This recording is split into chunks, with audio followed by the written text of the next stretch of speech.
మోహన్ బాబు గారు no compromise man అంటారు. సెట్‌లో మీకు టఫెస్ట్ మూమెంట్ ఏంటని? Every day with him is toughest moment. ఆయన ఆయన యాక్ట్ చేసేటప్పుడు నేను ఊరికి ప్రొడ్యూసర్ గాను ఒక యాక్టర్ ఒక డాటర్ గాను వస్తే ఐ హ్యావ్ నా లైటింగ్ డబడబా అంటుందండి వాళ్ళు రెడీయా. సో అలా అనుకున్నప్పుడు నన్ను బాగా ప్యాంపర్ చేస్తారు. అయ్యి ఇది తీసుకొచ్చి పెట్టండి రా పాపకి, అది పెట్టండి, ఇది చేయండి, చైర్ సరిగ్గా వేయండి, ఇలా చేయండి.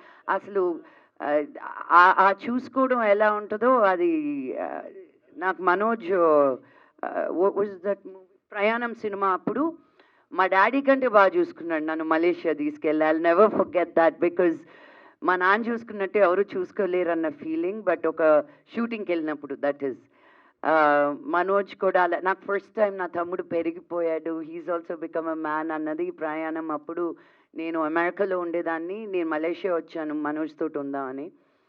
నా ప్రతి మీలు షూటింగ్లో ఉంటూ కూడా అక్క ఎక్కడికి వెళ్తున్నావు, ఎవరు తీసుకెళ్తున్నారు, ఏం చేస్తున్నారు, ఆ టేకింగ్ కేర్ అనేది I enjoy it a lot. Prayanam cinema వరకు నీకు క్లారిటీ రాలేదా నా గురించి? లేదు, as an actor and how you will take care of me నాన్న, like I fell, you know what I mean. నోర్మై oh sorry sorry sorry sorry sorry sorry sorry sorry sorry sorry cut అయిన తర్వాత చెప్తాను నీ సంగతి.